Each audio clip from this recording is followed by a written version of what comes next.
ஐரோப்பியாவில் எழுதப்பட வேண்டிய நாவல் தான் இது. வணக்கத்துக்குரிய தலைமை கலை இலக்கிய சங்கமத்தின் பொறுப்பாளர்களே, இங்கே 3 மிகப்பெரும் எழுத்தாளர்கள் வாக்கியம் சங்கர், அமிர்தம் சூர்யா, வானவர் அவர்களின் நூல்களை குறித்து நிமிஷினி, கவிஞர் தமிழ் படவாளர், நான் 3 பேர் பேசுகிறோம். வாக்கியம் சங்கர ஒரு கவிஞராக தான் தெரியும் ஆரம்பத்தில். எனக்கு ஒரு 30 ஆண்டுகளுக்கு மேலாக நட்பு. அமிர்தம் சூர்யா, வானவன், சங்கர் 3 பேருக்கு 30 ஆண்டுகளுக்கு மேலாக நட்பு. சங்கர ஒரு கவிஞராக தான் தெரியும். அவர் ஒரு மிகச்சிறந்த கதை சொல்லி என்பதை வான்மதியோட பத்திரிகை மூலமாக தான் பாவியர் கேள்வி அதன் மூலமாக தான் ஒரு எழுத்தாளரை சமூகத்துக்கு அறிவுபடுத்துற மிகப்பெரிய ஒரு அற்புதமான விஷயத்தை வான்மதி பண்ணியிருக்காங்க. அதே மாதிரி விஷயத்தை தான் அந்த கடமை பண்றாங்க. கடமை அவங்க சமூகத்திற்கான மாற்றத்தை நாங்கள் மக்களிடம் கொண்டு செல்கிறோம். இப்போதுதான் அந்த நம்ம தோழர் உள்ள கணினியின் மூலமாக எங்களுக்கு அந்த அமைப்பு குறித்து வசந்த் சொன்னார். மக்களிடம் கொடைக்கானல போய் செய்யறது சர்வீஸ் சொன்னார். இப்போ இலக்கியத்தை ரொம்ப அற்புதமான விஷயம் என்று சொன்னால் உலக வரலாறு முழுக்க அந்த வரலாற்றை எழுதிய பெருமக்கள் எல்லாம் சொல்கிறார்கள், வால்டேரும் ரூசோவும் எழுதாமல் பிரெஞ்சு புரட்சி உருவாகவில்லை. சன்யாட்சியின் கலாச்சார புரட்சி ஏற்படுத்திய பிறகுதான் மார்க்சியத்தினால் மக்கள் புரட்சி நடத்த முடிந்தது. கார்ல் மார்க்ஸ் தாஸ் கேபிட்டல் எழுத பிறகுதான், மார்க்சின் கார்கி இலக்கியத்தை படைத்த பிறகுதான், அற்புதமான இலக்கிய படுவர்களை உருவாக்கிய பிறகுதான், டால்ஸ்டாய் எழுதிய பிறகுதான் ரஷ்ய புரட்சி உருவானது என்று சொன்னார்கள். ஆக சமூகத்தின் மாற்றத்திற்கு காரணமாக இருக்கிறவர்கள் இலக்கியவாதிகள் என்பதை புரிந்து கொண்டு இந்த சமூக மாற்றத்திற்கு அடிப்படையாக இருக்கின்ற எழுத்தாளர்களை கௌரவிக்கின்ற ஒரு அற்புதமான செயலை இந்த கலை இலக்கிய பண்பாட்டு மையம் நடத்தி கொண்டிருக்கிறது. அவருக்கு என்னுடைய வணக்கங்களையும் நன்றிகளையும் வாழ்த்துக்களையும் தெரிவித்துக் கொள்கிறேன். இந்த நாவல் பார்த்தீங்கன்னா பரதி. இந்த பேர் நிறைய பேருக்கு அர்த்தம் புரியாது. எனக்கே புரியல பரதினா என்னன்னு கேட்டேன். இந்த பேர் கேட்கறதுல அமிர்த சூர்யா மிகப்பெரிய கில்லாடி. அவருடைய முதல் புத்தகத்தின் பேர் உதிரி சயனத்தை நீரில் அலசுகிறார். அவருடைய முதல் புத்தகம். அவருடைய எல்லா புத்தகமும் பார்த்தீங்கன்னா பேர்லயே ஒரு கலைப்படைப்பு வரும். அருமையான மேட்டர். முக்கோணத்தின் 4வது பக்கம் இன்னொரு புத்தகத்தோட பேரு. இன்னொரு புத்தகம் கடவுளை கண்டுபிடிப்பவர். முத்தமிழர்கள் டாக்டர் கலைஞர் அவர்களுக்கு 90வது பிறந்தநாள் விழாவை கவிப்பேரரசு வைரமுத்து அவர்கள் நடத்திய போது அந்த விழாவுக்கு அழைக்கப்பட்ட தமிழ் உணவாளன் அமிர்த சூர்யா போன்றவர்கள் அந்த விழாவுக்கு போடும்போது கலைஞரிடம் சூர்யா அந்த புக்கை கொடுக்குறாரு. புத்தகத்தை பார்த்துட்டு உடனே கலைஞர் கேட்கிறாரு, கண்டுபிடிச்சிட்டீங்களான்னு கேட்கிறாரு. ரியாக்ட் பண்றாரு. ஆக பார்த்த உடனே சினிமா துறையில கேவி ஆனந்த் இருக்காரு இல்லைங்களா, அவர் மாதிரி தலைப்பு இருக்கிறதுல கேவி ஆனந்த் அவருடைய படங்களுடைய தலைப்பெல்லாம் பார்த்தீங்கன்னா ரொம்ப வித்தியாசமா இருக்கும், புதுசாகவும் இருக்கும். அயன் ஒரு படம் எடுத்தார், சூர்யா நடிச்சது. அயன் என்றால் என்ன அர்த்தம்? ஆனால் அது அந்த சொல் தமிழ் இலக்கியத்தில் மிக அதிகமாக புழங்கிய ஒரு சொல். திருவாசகம் எடுத்துக்கிட்டீங்கன்னா அயன் என்ற சொல் இணைந்த கவிதைகள் நூற்றுக்கணக்கான கவிதைகள் இருக்காது. ஆனால் அயன் என்று சொன்னால் படைப்பவன் பிரம்மா என்கின்ற அர்த்தம் கேள்வியானது திரைப்படம் வந்த பிறகுதான் நிறைய பேருக்கு நாம சேர்ந்தது. ஆக ஒரு இலக்கிய படைப்பு அதன் பெயரிலேயே ஒரு அறிவுத்தலை, ஒரு செறிவுத்தலை, ஒரு தகவலை, ஒரு ஞான மலர்ச்சியை உருவாக்குகிறது என்பதை அந்த சூர்யா தொடர்ந்து கடைபிடித்திருக்கார். பரதி என்று சொல்லும் போது, பரதி என்று சொன்னால் பதற்றம். நான் கேட்டுதான் தெரிஞ்சுக்கிட்டேன் பரதினா என்ன அர்த்தம். சூர்யா அவர் சொன்னார் பதற்றம். பதற்றம் நாவலை படிச்ச பிறகு பார்த்தீங்கன்னா அந்த நாவல்ல ரொம்ப அந்த பதற்றம் என்பதற்கான காரணம் மிக அதிகமா இருக்கு. தமிழ் ரொம்ப அற்புதமா பேசினார் உங்க வானவனுடைய நூல் குறித்து. வானவன் எப்படி பயிர் செய்ய வேண்டும் என்று ஒரு நாவல் எழுதினார். அந்த விவசாயத்திற்கு முக்கியமான கலைகளை பிடுங்க என்ற வேலையை தான் அமிர்த சூர்யா இந்த நாவல் எழுதினார். சமூகத்தின் கலை என்பது ஜாதியம் தான். அந்த சாதியம் எந்த அளவிற்கு கலைகளாக மண்டி கிடக்கிறது என்பதை அற்புதமான சித்திரமாக இந்த நாவலில் முழுக்க எழுதியிருக்காரு. வாழ்க்கை சங்கருடைய இது பார்த்தீங்கன்னா கடை நினைச்சு பயிர பிடிக்கிறாங்களா இந்த திருப்பால் கதை அதுதான். ஆக அப்படி எல்லாமே வந்து ஏதோ ஒரு வேலை இன்டர்லிங்கா கனெக்ஷன் ஆகும். இப்போ சூர்யா பற்றி சொல்லணும்னா அவர் வெறுமனே கதாசிரியர் மட்டுமல்ல, ஒரு கவிஞர் மட்டுமல்ல, ஒரு கதை சொல்லி மட்டுமல்ல, ஒரு மிகச்சிறந்த படிப்பாளர், மிகச்சிறந்த ஆராய்ச்சியாளர். எந்த ஒரு விஷயத்தை எழுதினாலும் அது குறித்து தீவிரமாக ஆராய்ந்து அது குறித்தான தகவல்களை திரட்டி அது மீதான விவாதங்களை நடத்தி அது அறிந்த பெருமக்களிடம் சென்று அதை குறித்து பேசி விவகாரித்து அது மீது தனக்கு தீர்க்கமான ஒரு முடிவை ஏற்படுத்திக் கொண்டு அதை பற்றி எழுதக்கூடிய ஒரு ஆற்றல் மிக்க எழுத்தாளர் தான் சூர்யா. இப்போ இவருடைய இந்த புத்தகத்தை பற்றி நம்ம நிமோஷனி வந்து ஒரு பதிவு போட்டிருக்காங்க. என்னன்னா, சூர்யா உங்களுடைய இந்த நாவலோட கதையை தமிழ் சொன்னார். வானவன் கதையை நான் சொல்ல மாட்டேன், நான் சொல்ல மாட்டேன், சொல்ல முடியாது, இந்த கதையை சொல்ல முடியாது. ஏன்னா சூர்யாவே சொல்லியிருக்காரு, இது வந்து நேர்கோட்டு நாவல் அல்ல, ஒரு சிக்ஸாக் கதைகள் பயணிக்கும் நாவல் அப்படின்னு. ஏன்னா பலவித கதைகள் இருக்கு, பலவிதமான இது இருக்கு. ஒரு நாவல், ஒரு இதிகாசத்தில் எப்படி பலவித அம்சங்கள் இருக்குமோ, எப்படி குணங்கள் இருக்குமோ அதெல்லாம் இருக்கு. இன்னும் சொல்ல போனா அவர் வந்து சுருக்கமா சொல்ல போனா முரண்பாடுகள் உண்டு. அமிர்தம் சூர்யா கான்ட்ராடிக்ஷன்ஸ். இதே குற்றச்சாட்டு ஜெயகாந்தன் மீது வைக்கப்பட்டது, கவியரசர் கண்ணதாசன் மீது வைக்கப்பட்டது. இப்ப கண்ணதாசன் சொன்னார், அதுதான் மனித இயல்பு, பூ காயாவதும் காய் கனியாவதும் மாற்றம் தான் பரிணாமத்தின் வளர்ச்சி. நேற்று போலவே இங்கு நான் இருந்தேன் என்று சொன்னால் நான் வளரவில்லை என்று பொருள் ஜெயகாந்தன் சொல்லியிருக்கிறார். ஆக ஒவ்வொரு இவருடைய இந்த நாவலிலே வந்து ஒரு அற்புதமான ஒரு நுட்பத்தை, எழுத்து நுட்பத்தை கடைபிடிக்கிறார். என்னன்னா, இவர் எழுதுவதை இவரே மறுப்பார், அதற்கு மாற்று விஷயத்தை இவர் இந்த நாவலில் கொண்டு வந்திருக்கார். உதாரணத்துக்கு ஆரம்பத்துல நாவல் ஆரம்பிப்பதற்கு முன்னாலேயே ஒரு பக்கம் காணிக்கை, இந்த நூலில் வந்து யார் சமர்ப்பணம் டெடிகேஷன் யாருக்கு பண்ணியிருக்காருன்னா சாரணி வேதத்தாக்கு பண்ணியிருக்காரு. ஆனால் சாரணி வேதா பின்னணித்துவத்தை அறிமுகப்படுத்தியவர் என்று சொல்கிறார், அதற்காக அப்படிங்கிறார். ஆனால் நான் சாரணி வேதாவை ஒப்புக்கொள்கிறேனா? அவர் எனக்கு நண்பர் தான். அவர் சொல்றார், அவர் சொல்லல, இந்த நாவல சொல்றார், அவருக்கு நண்பர் தான், நான் அறிவேன். சாரணி வேதா மிக நெருங்கிய தோழமை உள்ளவர் தான். ஆறு நண்பராக இருந்தாலும், அவருடைய எழுத்துக்களின் மீது எனக்கு வசீகரம் இருந்தாலும், அவருடைய படைப்புகளின் மீது எனக்கு ஆர்வம் இருந்தாலும், நான் முழுமையாக சாரணி வேதாவை ஒத்துக்கொள்பவன் அல்ல என்பதை இந்த நாவலிலே ஒரு விஷயம் சொன்னார். என்னன்னா, சாரணி வேதா யாரு? அவர் வந்து ஒரு எப்பவுமே சென்சேஷன் கிளம்பிட்டே இருக்கணும்னு 2 பேர் இருக்காங்க தமிழ் எழுத்துல, தமிழ் எழுத்துறது. அதுல ஒருத்தர் இவருடைய ஆசான் தேவமோகன். அது சரியா தப்போ மக்கள் பேசுற மாதிரி விஷயங்களை எழுதிடணும்.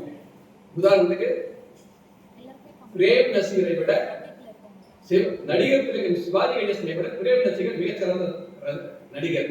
ஜெயமோகன் சொன்னார், மாலை முஸ்லாடி சார்ந்தது ஹெட்லைன். என்றைக்காவது ஒரு எழுத்தாளரின் பேச்சை ஒரு மாலை பத்திரிகையில தலைப்பில் வந்திருக்காங்க. அந்த ட்ரெண்டே உருவாக்குறார் ஜெயமோகன். ஏன்னா சிவாஜி கணேசனை விட ஒரு மிகச்சிறந்த நடிகர் பிரேம் நசீர் தமிழ்நாட்டில் மிக அதிகமாக விற்பனையாகின்ற புத்தகங்களை எழுதுகின்ற ஒரு எழுத்தாளர் சொல்கிறார் என்றால் அது எந்த அளவுக்கு ஒரு மிகப்பெரிய சென்சேஷன் செய்தி என்பதை தெரிந்து கொண்டு உணர்ந்து கொண்டு அந்த பத்திரிகை வெளியிட்டார். இப்படி சென்சேஷனை கிளப்ப வேண்டும் என்பதற்காக எழுதுகின்ற எழுத்தாளர்கள் 2 பேர். ஒண்ணு ஜெயமோகன், இவருடைய ஆசார். அடுத்து சாரணி வேதா. சாரணி வேதா உலகத்திலே முதலா இளையராஜாவை விட மிகச்சிறந்த இசையமைப்பாளர் ஏ.ஆர். ரஹ்மான் அப்படின்னு எழுதுற ஒரே எழுத்தாளர் சாரணி வேதா. அந்த சாரணி வேதாவை இவர் காணிக்கிறார். நான் உள்ள ஒரு விளையாட்டு வச்சிருக்கேன். என்னன்னா, சாரணி வேதா ஒரு சினிமாவை துப்பு இருக்காரு. 1001 செல்வராகவன் படம். செல்வராகவன் படத்தை மிக கடுமையாக விமர்சித்து, அறிவில்லாதவன், பண்பாடு இல்லாதவன், கலாச்சாரம் அறியாதவன், வரலாற்றின் மீது நுட்பமான ஒரு பார்வை இல்லாதவர்கள் தான் இப்படியான ஒரு திரைப்படத்தை எடுக்க முடியும் அப்படின்னு சார் எழுதியிருக்காரு. ஆனால் அமிர்தம் சூர்யா இந்த நாவலின் உள்ளே அந்த படத்தை கொண்டாடுகிறார். அது எப்படியெல்லாம் அந்த திரைப்படம் மிக புதுமையான விஷயங்களை உருவாக்கி இருக்கிறது. அது ஒரு கதை. என்னன்னா, ஒரு நல்ல கல்வியில் அந்த பேராசிரியர் அவர் சொல்றாரு, ஒரு மிகப்பெரிய வீரன் இருக்கிற இடத்துல வந்து எப்படி நடக்கும் அப்படின்னு உடனே எழுதி கேட்கிறார். பிரபாகரன் மிகப்பெரிய வீரன் தானே, மிகப்பெரிய புரட்சியாளன் தானே, அவன் இருக்கும் போதே தமிழர்கள் அங்கே கொல்லப்பட்டார்கள், தமிழச்சிகள் கற்பழிக்கப்பட்டார்கள் என்கிற வாதத்தை எழுதுகிறார். ஆக 1001 படத்தை நியாயப்படுத்துவதற்கான விஷயங்கள் அப்படி ஒரு இவருடைய கதை முழுக்க, இவருடைய நாவல் முழுக்க இவர் ஆர்கியூமெண்ட் பண்ணிட்டே போவார். முதலில் சொன்னதை இவரே மறுப்பார், அடுத்த இதில் மறுப்புக்கு மறுப்பு, இப்படி ஒரு மிகப்பெரிய இது. ஏன்னா இந்த நாவல் வந்து எப்படின்னா ஒரு கியூப் வடிவத்தில் எழுதப்படும். இந்த நாவலை புரிந்து கொள்வதே மிக சிரமம். ஆனால் இப்படி புரிந்து கொள்வதற்கே சிரமமான ஒரு நாவலை எழுதக்கூடிய ஆட்கள் அதன் தொலைந்து போன முறைகளை தேடி தடவி இணைக்கின்ற அந்த நுட்பம் இவருக்கு வாய்த்திருக்கிறது என்று சொன்னால் ஒரு மிகப்பெரிய மேதையாக எழுத்து முறையை விலகிக் கொண்டிருக்கிறார் என்பதைத்தான் நாம் புரிந்து கொண்டார்கள். நிமோஷ்னி அவருடைய பதிவு பற்றி குறிப்பிட்டார். அவர் பதிவில் வந்து சொல்றார், சூர்யா நாவல் நான் ஆரம்பத்தில் கொஞ்சம் வாசித்தேன், எழுத்து நடை மிக அற்புதமாக இருக்கிறது, லேயராக முறுமுறுன்னு இருக்கு, லேஸ் மாதிரி இருக்கு, முறுமுறுன்னு இருக்காரு. இந்த லேஸ் இந்த முறுமுறுன்னு இருக்குல்ல, என்னன்னா சைட் டிஷ். அப்ப மெயின் டிஷ் ஒன்று இருக்குல்ல, அந்த மெயின் டிஷ் கூடாது. அதனால்தான் வடத்தன்னையின் வாழ்க்கை எத்தனை பேரின் வாழ்க்கையை சீரழித்திருக்கிறது என்ற விஷயங்கள்லாம் நான் அந்த இப்ப பாருங்க, அந்த மொழி நடையை வந்து சொல்றாங்க நிமோஷ்னி. அதுக்கு சில உதாரணங்கள் ஒரு ஒரு ஒரு 80 எடுக்கலாம். நான் ஒரு 8 மட்டும் சொல்றேன். ஒரு ஷேர் ஆட்டோ வருது. ஷேர் ஆட்டோ சொல்றாரு, சாலையில் வந்துட்டு போயிட்டு இருக்கு. எந்த ஒரு விஷயத்தை சொல்லும்போது அதுக்கு ஒரு கவிஞர் என்பதை மறந்து விடாமல் அந்த கவிதையை வெட்டி பார்த்து கொண்டே இருக்கிறார். ஒரு படிப்பு போல, ஒரு உதாரணத்துல ஒரு ஓமை போல சொல்லியிருக்காரு. ஷேர் ஆட்டோக்கள் வருவது போவதும் எந்திர மூட்டை பூச்சிகள் போல் அப்படின்ற. அப்புறம்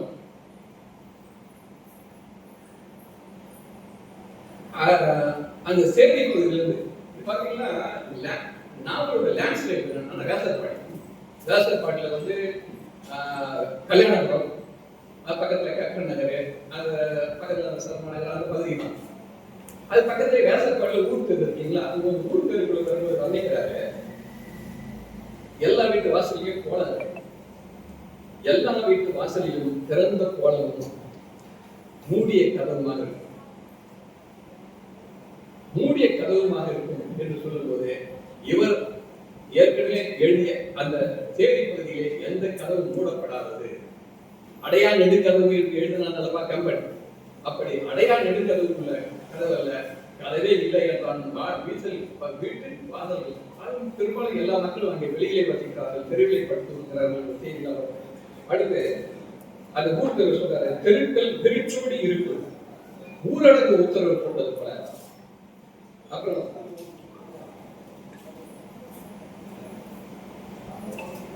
இன்னொரு அது வேண்டாம் சொல்ல முடியாது. ஒரு ரயில்வே ஸ்டேஷன் ரயில் வாழ்க்கை சொல்லியிருக்காரு, அது வேண்டாம். ஒரு சொல்றாரு, ஒரு மீன்காரி, மீன் விற்கிற கூடையில ஒரு மீன்காரி என்பவர் அந்த இந்த பக்கம் ராயபுரம் போய் மீன் வாங்குறது, ராயபுரத்துல போய் மீன் வாங்கிட்டு கூடையில வந்து போய் வித்துட்டு வராங்க, சில்லறை வியாபாரி கூலி இருக்கிறது. அந்த மீன்காரி என்ன பண்றாங்கன்னா கொடி மீன்களை எடுத்து வீசுவாங்க. எப்படின்னா காக்கை அந்த மீன்களை தரையில் விழாமல் லவக்கென்று கம்பிக்கொண்டு பறந்துவிடும். மீன்கள் பறக்கும் காக்கையை போல அப்படின்னு சொல்லிட்டு அவள் பின்னால் வரும் பறக்கும் நாய் போல அப்படின்ற இவ்வளவு அற்புதமான படிவங்களை உருவாக்க. அப்புறம் சிம்னி விளக்கு பற்றி சொல்றாரு, துணியில் துடைக்க சிம்னி விளக்கு கண்ணாடி மாதிரி பளிச்சென்று முகத்தை பளிச்சென்று முகத்தை சட்டென்று தன் சிரிப்பால் மாற்றிக்கொண்டான் அப்படின்றார். அப்புறம் என் மனசு அவரு இன்னொரு அதே இடத்துல அவர் மனசு டக்குன்னு மாறி போனதுக்கு சொல்லும்போது, என் மனசு தண்ணி ஊட்ட மறந்த தொட்டி செடி மாதிரி சுருங்க ஆரம்பித்தது. அடுத்து ஒரு காயினம்பேடி, குடுவாஞ்சேரி பக்கத்துல இருக்கிற காயினம்பேடின்னு ஒரு கிராமத்துக்கு போறாங்க. அந்த கிராமத்துக்கு போகும்போது அந்த கிராமத்தை பத்தி சொல்றாரு. அது மினி பஸ் தான் அந்த கிராமத்துக்கு போகும். நகரம் எப்படி பரபரப்பாக இருக்கும், கிராமம் எப்படி அமைதியாக இருக்கும். ஒரு பள்ளியிலிருந்து துண்டான வால் போல அந்த துண்டான தனியான கிராமம் தெரியுது அப்படின்னு வர்ணிக்கிறார். அப்புறம் பாத்தீங்கன்னா ஒரு சாலையில ஒரு பெண்ணோட பர்ஸ் விழுந்தது, பணம் இருக்கிற பர்ஸ் விழுந்தது. அந்த பர்ஸ் ஸ்பீட் பிரேக்கர்ல விழுந்திருக்கு. சாலையை குறுக்காக கடப்பதற்கு அஞ்சி இருக்கிற நாய்க்குட்டி போல அந்த பர்ஸ் விழுந்து கிடந்தது அப்படின்னு எழுந்தார். இப்படி மிக அற்புதமான படிமங்களை, உதாரணங்களை, ஓமைகளை எழுதி செல்கின்ற ஒரு ஆற்றல் மிகுந்த வித்தகர்களை சொல்லியார்கள். கதைகள் என்று பார்த்தோம்னா ஏகப்பட்ட கதைகள். உதாரணத்துக்கு சித்ராவுடைய கதை. அது சித்ரா யாருன்னா ஒரு கணவனை இழந்த பெண். கணவனை இழந்த பெண் பூவிக்கிறாள். பூவிக்கும் போது கணவனை இழந்த பெண் என்பதனால் அவளுக்கு கழுத்திலே மங்கள அணி இல்லை, நெற்றியிலே பொட்டி இல்லை, தலையிலே பூ இல்லை. ஆனால் அப்படி இருந்தால் பூ வியாபாரம் ஆகாது, சரியாகாது என்ற காரணத்தினால் அவள் பொட்டு வைத்துக் கொள்கிறாள், பூ வைத்துக் கொள்கிறாள். அவள் ஒரு நல்ல தோற்றத்தோடு பூ விற்க செல்கிறாள் அப்படின்றத எழுதிட்டு சொல்றாரு. அது ஒரு கதை. ஆனா பையன், வளர்ந்த பையன் கேட்கிறான், அப்ப சித்தத்தில் எதுக்கு இப்படி வினிக்கு போற? ஒரு ஆண்களின் புத்தி எப்படி இருக்கிறது என்பதை தோல் வைத்த கதை என்றார். அந்த விஷயத்தை ஒரு புத்தி கதை. அந்த நாவல் நிறைய கதைகள், நகப்பட்ட கதைகள். அப்புறம் பாத்தீங்கன்னா ஒரு ஒத்தப்பட்ட சங்கர் ஒரு கதாபாத்திரம். அந்த கதாபாத்திரின் கதை அது ஒரு கதை இருக்கு. அப்புறம் கருங்குளம் ஏரி அது ஒரு கதை இருக்கு. அப்புறம் குஷி விட்டார் அப்படின்ற ஒருத்தரோட கதை இருக்கு. அப்புறம் சம்பா அப்படிங்கிற ஒரு பெண் அந்த மாட்டுட்டியில போயிட்டு அந்த கருக்கள், அந்த மாட்டு கொழுப்பை வாங்கிட்டு அது விற்று படைக்கிற ஒரு பெண், அந்த ஒரு கதை இருக்கு. அதுக்கப்புறம் ஒரு இருளரிட பெண், கண்ணியம்மா என்கிற ஒரு இருளரிட பெண் அவ மீன்காரியா வேலை செய்யலாம், தன்னுடைய வயிற்றுப்பாட்டை சேர்க்கிறான். அப்படி ஒரு கதை இருக்கு. அப்ப ஒரு ஒரு கோழி, அது கோழிக்கு பேர் இருக்கு, கருப்பாயை பேர் வச்சிருக்காரு. அந்த கோழி அடைகாக்கும் போது அது அந்த அடைகாக்கிற கூடையை ஒரு நாத்து அடைக்குது, ரசக்கத்தூர் வைக்கிற ஒரு கதை இருக்கு. அப்புறம் மகேஷோட சித்தப்பா ஒருத்தர் இருக்காரு, ஒரு கேரக்டர். அந்த கேரக்டர் நாய் கடிச்ச கதை இருக்கு. அப்புறம் கருப்பின்ற ஒரு நாய்க்கும் புரோங்கின்ற ஒரு நாய்க்கும் காதல் கதை இருக்கு. அப்புறம் நாஞ்சிலா தெரு என்கின்ற அந்த தெரு எப்படி 4 பைரவர் தெரு என்று மாறியதாக ஒரு கதை இருக்கிறது. அப்புறம் முனியம்மாவுக்கும் சித்தப்பாவுக்கும் ஏற்பட்ட காதல் ஒரு கதையா இருக்கு. அப்புறம் சேட்டு பொண்ணு எப்படி ஊஞ்சல் ஆடுது அந்த வீட்டுல, அந்த காதல் எப்படி வருது, அதனால கௌரவ கொலையில அந்த பிரச்சனை ஏற்பட்டதுனால தற்கொலை எப்படி நிகழ்கிறது என்கிற ஒரு கதை இருக்கு. அப்புறம் ஆவடியின் மரண வீட்டுல ஒரு கதை இருக்கு. அது மரண வீட்டுல என்னென்ன பேசிக்கிறாங்க அப்படின்னு. அப்புறம் அந்த மரண வீட்டுல சடங்குகள் எப்படியெல்லாம் கார்பரேட் ஆகிவிட்டது என்று ஒரு கதை இருக்கிறது. அப்புறம் முனி தாத்தான்னு ஒருத்தர் அவரு ஒரு தலித்தாக இருந்தாலும் அவர் நாடாராக கன்வெர்ட் ஆகிவிட்டார். அது ஏன் எப்படி என்கின்ற ஒரு கதை இருக்கு. அப்புறம் பிஎன்சி மில்லோட கதை இருக்கு. அப்புறம் மணியின் ஒரு கேரக்டர். அந்த மணி சாயானி பஸ் ஸ்டாப்ல நின்று அங்க எந்த பெண்ணுக்காக காத்திருக்கிறான், ஏன் காத்திருக்கிறான் என்கிற ஒரு கதை இருக்கு. அப்புறம் ஆதிக்கும் அவருடைய சம்சாரத்துக்கு ஏற்படுற சண்டைகள் அது ஒரு கதையா இருக்கு. அப்புறம் ஆதியோட தோழிக்கு குரங்குகள் கனவுல ஒரு கதையா இருக்கு. அப்புறம் ராகிக்கு வந்து கருக்கள் வாங்கிட்டு போற குணாவோட கதை இருக்கு. அப்புறம் ஜீனத்து சாதிக்கலி என்கிற ஒரு கதை இருக்கு. அப்புறம் அந்த சங்கருடைய மனைவி வள்ளி, அவளுக்கும் யோசப்பும் எப்படி ஒரு துடுப்பு ஏற்படுகிறது ஒரு கதை இருக்கு. அப்புறம் ஜமீன்தார் தேவநேசன் பற்றி ஆம்பூர் பிரியாணி சாப்பிட ஒரு கதை இருக்கு. அப்புறம் பாடகி கவிதாவோட கதை இருக்கு. மாமியார்கிட்ட மருமகள் வாக்குவாதம் ஏற்பட்டு அந்த மருமகள் தன்னுடைய நாட்டை எடுத்துக்கொண்ட கதை இருக்கு. அப்புறம் தண்ணீர் குளம் மீட்பு, ஒரு மிகப்பெரிய ஆளுமை அந்த குளத்தை வந்து நில ஆக்கிரமிப்பு செய்கிறார், அங்கிருந்து எப்படி மீட்கப்படுகிறது என்கிற ஒரு கதை இருக்கு. அப்புறம் இட்லி கடை பாஞ்சாலிக்கும் துரியோதனுக்கும் நட்பு இருக்கிறத, ஒரு காதல் இருக்கிறத ஏற்பட சொன்ன கதை இருக்கு. அப்புறம் பாலசூரி கேரக்டர் ரங்கநாயகன் இருக்கிற கதை இருக்கு. அப்புறம் மாதலாள் ஒரு பெண்ணுக்கு கதை இருக்கு. அப்புறம் ஆதிக்கம் கவிதாயிக்கும் இருக்கிற ஒரு கதை. அப்படி ஏறக்குறைய 35 கதைகளுக்கு மேல் இந்த நாவல் இருக்கு. ஒரு இதிகாசத்தில் தான் இப்படியான கதைகள் இருக்கும். அந்த கதைகள் இந்த நாவல் பத்தி பார்த்தீங்கன்னா இது முக்கியமா இந்த மாதிரி இந்த விஷயத்துல வந்து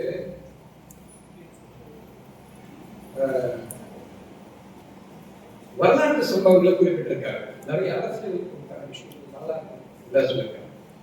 அந்த விஷயங்கள் பார்த்தீங்கன்னா எதுக்காக நான் ஆரம்பத்திலேயே சொன்னா, சூர்யா வந்து எந்த ஒரு விஷயத்தை எழுதினாலும் அது குறித்த வரலாறு, அது குறித்த பின்னணி, அது குறித்த தகவல்கள் எல்லாம் திரட்டக்கூடிய ஒரு பண்புள்ள அப்படி இவர் வந்து ஒரு பெரியாரை பற்றி ஒரு தகவல் சொல்றாரு. பெரியார்கிட்ட வந்து வேலை கேட்டு போன ஒரு ஆசிரியர், விடுதலை பத்திரிகைக்கு ஆசிரியர்களை கேட்டு போகிற ஒரு நபரிடம் பெரியார் ஜாதி பற்றி விசாரிக்கிறார் என்கிற ஒரு வரலாறு செய்கிறது. இது ஆத்தன்டிக்கான விஷயம். ஏன்னு சொன்னா, இந்த சம்பவம் யாரும் எழுதியதில்லை, சம்பந்தப்பட்ட ஒரு மனிதரை எழுதியது. அது என்னன்னா சண்டே இந்தியன் இதழ். அது வந்து அண்ணாவோட நூற்றாண்டை கொண்டாடுறாங்க. எப்போ இப்ப 2009, 2008 அல்லது 2009 சண்டே இதழில் கொண்டாடுறாங்க நூற்றாண்டு. அதுக்கு ஒரு 20 எழுத்தாளர்கள் கட்டுரை எழுதுவாங்க. அந்த 20 எழுத்தாளர்கள் ஒரு எழுத்தாளர் தான் வந்து ஜேடி கண்ணன். அவர் கண்டிப்பாக சூர்யா இருந்தார், ஏன்னா அவங்க சீனியர் ஜேர்னலிஸ்ட் ஜேடி கண்ணன். அவர் எழுதின ஒரு கட்டுரை, பத்திரிகை நடத்துவதை விட வாழை இலை வியாபாரம் செய்யலாமே. இதுதான் கட்டுரையோட தலைப்பு. அந்த கட்டுரை ஜேடி கண்ணன் சொல்கிறார், நான் அண்ணாவின் அறிவுறுத்துதலின்படி 1949 ஆரம்பத்திலே தந்தை பெரியார் வீட்டுக்கு சொல்கிறேன். மீரான் சாஹிப் ஸ்டாலை, அப்ப மீரான் சாஹிப் ஸ்டாலை தான் பெரியார் வீட்டுக்கு போனேன். ஊஞ்சல்ல பெரியாரோ மணியம்மையை உட்காந்துருந்தாங்க. அவங்கள்ட்ட நான் கேட்டேன், நான் வேலை கேட்டேன். பெரியார் என்னை பற்றி விவரங்களை கேட்டுவிட்டு நீ என்ன ஜாதின்னு கேட்டார். எனக்கு அதிர்ச்சியாக இருந்தது. ஜாதி ஒழிப்பின் இயக்கத்தின் தலைவனான ஒரு பெரியவர், ஒரு புரட்சியாளர் என்னையே ஜாதி விசாரிக்கிறார் என்று அதிர்ச்சியாக இருந்தது. ஆனால் நான் பதில் சொல்ல வேண்டிய கடமை இருந்த காரணத்தினால் நான் சொன்னேன், நான் முதலியார் என்று. உடனே பெரியார் மணியம்மை பார்த்து கண்ணடித்துக் கொண்டே உங்க ஆளு அப்படின்னு சொன்னாரு. சொல்லிட்டு அடுத்த கேள்வி போட்டாரு, நீ வந்து கவுச்சி துன்ற முதலியாரா இல்ல சைவ முதலியாரா அப்படின்னு கேட்டார். அதுக்கு நான் பதில் சொன்னேன். அதுக்காக பெரியார் சொன்னார், நான் ஜாதி கேட்கிறேன். அந்த விஷயத்தை எழுதியிருக்கார். அது சூர்யா நாவல் இல்லை. எனக்கு இதை படிக்கிறவர்களுக்கு வந்து தந்தை பெரியார் மீதான ஒரு தவறான பார்வை வந்துவிடக்கூடாது என்பதற்காகத்தான் இந்த வரலாற்று நிகழ்வை நான் சொல்றேன். ஜேடி கண்ணன் எழுதியிருக்கிறார். தந்தை பெரியார் அப்போதே சொல்கிறார் அந்த ஜேடி கண்ணனிடம், நான் ஏன் ஜாதி கேட்கிறேன் என்று சொன்னால், நம் வாழ்க்கையிலேயே நிறைய பேரு பாப்பனா நினைச்சிட்டு ஜாதி வழியோட இருக்கான், ஜாதி மேலாண்மையோட இருக்கான். அதுக்காகத்தான் கேட்டேன். என்னுடைய விடுதலை பத்திரிகை வந்து சாதாரண பத்திரிகை அல்ல, அது என்னுடைய எண்ணத்தின் பாகம். அந்த எண்ணத்தின் வாகனம் என்பது அதிலே பணியாற்றுகின்ற தோழர்கள் உண்மையான ஜாதி மறுப்பாளர்களாகவும் ஜாதியின் மீது நம்பிக்கை இல்லாதவர்களாகவும் இருக்க வேண்டும் என்பதற்காகத்தான் நான் இந்த ஜாதி கேட்டேன் என்று பெரியார் சொல்றார். இப்படி ஒரு செய்தி அங்கே பதிவாகிறது. அப்புறம் பாத்தீங்கன்னா இவரு இன்னொரு முக்கியமான விஷயம் பிஎன்சி மில் விவகாரம் வந்து ஆதரவுக்கான விஷயத்தை சொல்றாரு. இப்போ பிஎன்சி மில் விஷயத்தை சொல்றாரு. அதுவும் பார்த்தோம் என்றால் மிக முக்கியமான வரலாற்று ஆதாரங்களோடு எழுதியிருக்காரு இந்த நாவல் வந்து பிஎன்சி மில்ல வந்து அதுல ஒரு கேரக்டர் சொல்லுது.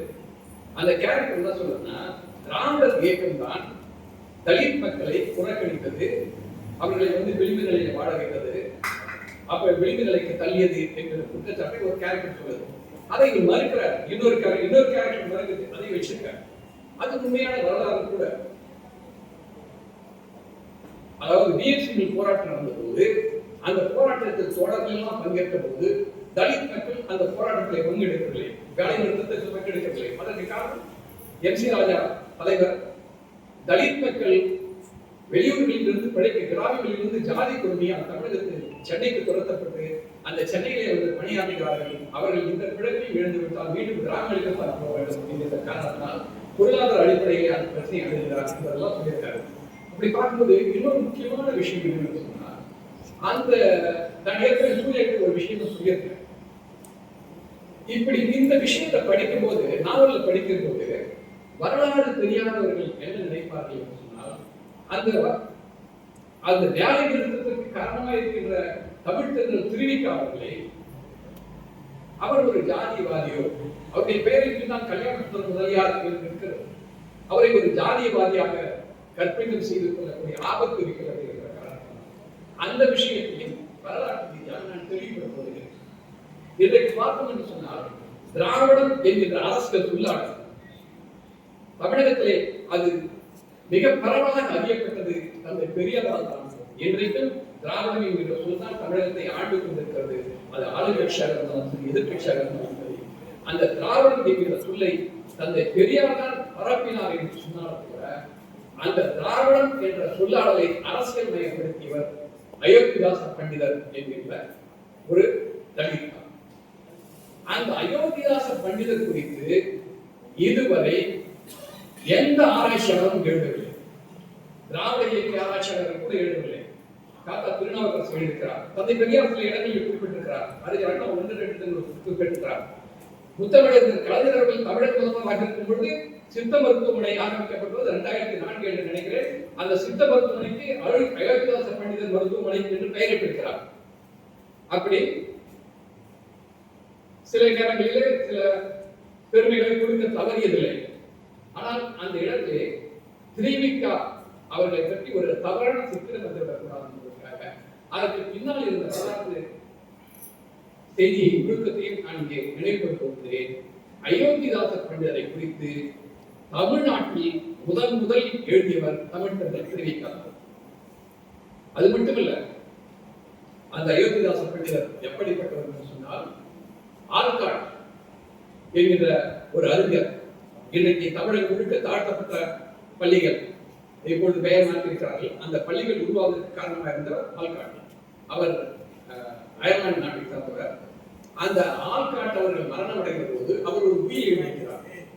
என்னுடைய மரணத்தின் இறுதி சடங்குகள் ஒரு பௌத்த முறைப்படி நடக்க வேண்டும் என்று சொல்லும் போது அந்த உயிரை வாசித்த அன்னிபெசன்ட் அம்மையார் அவர்கள், பௌத்த சடங்குகளோடு நிறைவேற்றக்கூடிய ஒரே ஆளுமை அயோத்திதாசர் பண்டிதர் தான் என்று அறிந்து அயோத்திதாசர் பண்டிதரை அழைத்து அந்த நிகழ்வை நடத்தினார் என்கிற வரலாற்று குறிப்பையும் பதிவு செய்யப்பட்டிருக்கிறது. இப்படி திருவிக இன்னொரு விஷயத்தையும் சொல்ல வேண்டும் இந்த நேரத்திலே. இது நான் ஏற்கனவே சூர்யாவின் குறிப்பிட்டிருக்கிறேன். திருவிக தமிழ்நாட்டில் இருக்கிற ஜாதிகளிலே மேம்பட்ட ஒரு ஜாதியை கொண்டவர், ஒரு மரியாதைக்குரிய படித்த பொருளாதார வசதி மிக்க ஒரு சமூகம். அவர் ஒரு ஏழை குடும்பத்தில் பிறந்தார் என்றால் கூட, அந்த சமூகத்தில் பிறந்து வளர்ந்தவர் என்றால் கூட ஒரு உண்மையான காங்கிரஸ் இயக்க தொண்டராக இருக்கிறார். அவர் சொல்கிறார், அடுத்த பிறவி என்று ஒன்று இருந்தால் நான் ஆதித்ராவிடனாகத்தான் பிறந்தேன். தமிழ்ச்சந்திரன் திருவிக்கா எழுதுகிறார். அவருடைய வாழ்க்கை வரலாற்று நூலிலே இருக்கிறது. இப்படி பல செய்திகள் தேவை. ஆக இப்படி இவர் இந்த நாவலிலே பார்க்கும் என்று சொன்னால் இவர் எழுதியிருக்கின்ற வரலாற்று குறிப்புகள் எல்லாமே ஆய்ந்து அது குறித்தான தகவல்களை சேகரித்து ஆத்தன்டிக்காக இருக்கிறது என்பதுதான் ஒரு மிகப்பெரிய பாராட்டக்கூடிய விஷயம். இன்னொரு விஷயம் இதுல பாத்தீங்கன்னா ஒரு கவிஞர் குடியரசு பற்றி இருக்காரு. அந்த கவிஞர் குடியரசு தன்னுடைய திறமை, தன்னுடைய சொல்லாற்றல், தன்னுடைய கவிதை ஆற்றல் இவைகள் அறிந்திருந்தும் கூட என்னை அழுத்துகிறார்கள், என்னை பழிவாங்குகிறார்கள் என்று அர்த்தத்திலே ஒரு கவிதை இருக்கிறார். அந்த அற்புதமான கவிதையை கூட நாவலிலே கோடிட்டு காட்டுகிறார். இதுவும் ரொம்ப ஆதரணிக்கான விஷயம் தான். ஏன்னா தமிழ் மனவாளன் அவருக்கு நாவல் இருக்குன்னு நினைக்கிறேன். அப்ப கவிஞர் குடியரசு திமுகவில் இருக்கிற நேரம் இப்ப கொடுங்கியூர்ல ஒரு குடியரசு கவியரசு கவியரசு தலைவர் தமிழ் கூட கவிதை வாசித்தார். எனக்கு அந்த கவிதை கூட நாவல் இருக்கு. என்னன்னா மஞ்சள் பத்திரிகைகள்லாம் மிக மிக அப்போ நிறைய விஷயங்கள் இந்த தனிப்பட்ட நபர்களின் ஆபாசமான விஷயங்கள் எல்லாம் பிளாக்மெயில் பத்திரிகைகள் நிறைய வந்தன. அந்த மாதிரி பத்திரிகைகள்லாம் நிறைய வார இதழ்கள், வாரத்துக்கு 2 இதழ்கள் என்றெல்லாம் வந்து அந்த வார இதழ்கள் பார்த்தீங்கன்னா அந்த பன்கடையெல்லாம் கைது கட்டி கொண்டு விடப்படுறாங்க. இப்ப தமிழ் அவருடைய கவிதை சொன்னாங்க, அந்த பன்கடைக்காரன் தான் சரியான ஜட்ஜி, அந்த புத்தகங்களை தூக்கில தொங்க விட்டுருக்கிறான் அப்படின்னு கவிதை வளர்த்தா எனலாம்.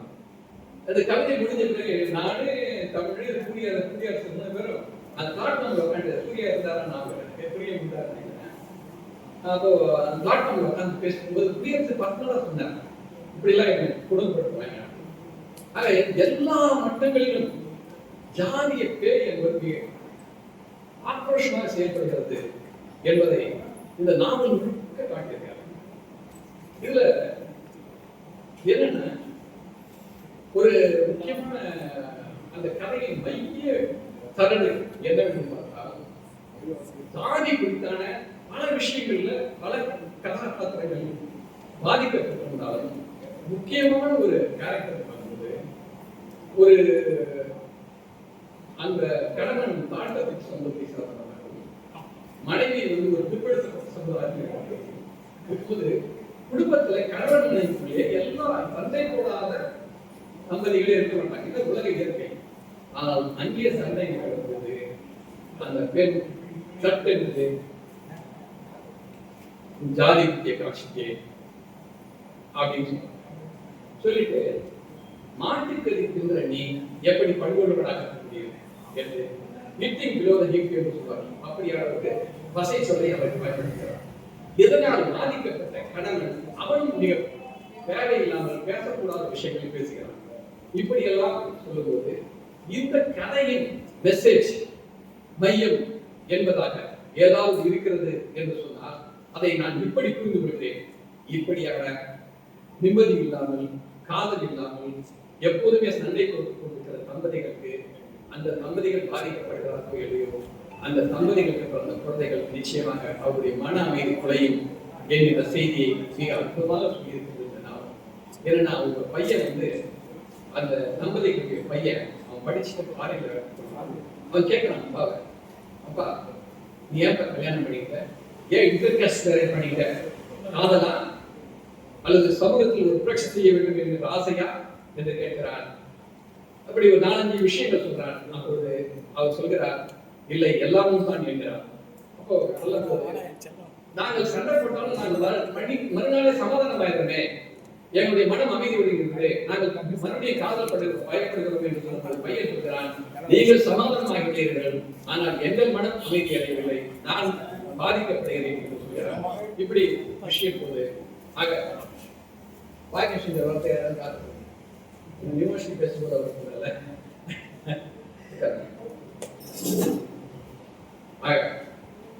இந்த நாவலை நான் ஒரு நாவலோடு ஒப்பிட்டு வருகிறேன். யாப்பஷேன் ஒரு நாவல், கன்னடத்தில் எழுதப்பட்ட ஒரு நாவல், உலக புகழ்பெற்ற நாவல், பல மொழிகளிலே மொழிபெயர்க்கப்பட்டிருக்கிறது.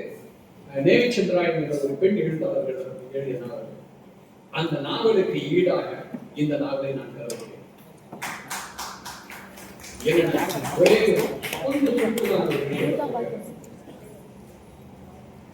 பெங்களூர்ல சாம்ராஜ்பேட் என்கிற ஒரு ஒரு பெண் 10 வயசு பெண்ணும் அவங்க அப்பாவும் வந்து வாடகைக்கு இருக்காங்க.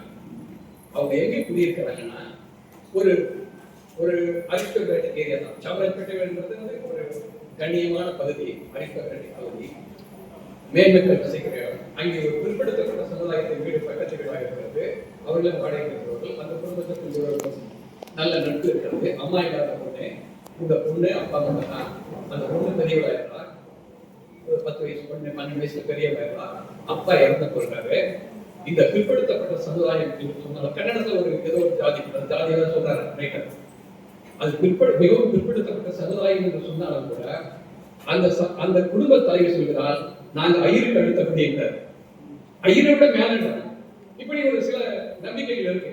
நாங்கள் அதாவது தெய்வ நம்பிக்கை, சடங்குகளின் மீது நம்பிக்கை.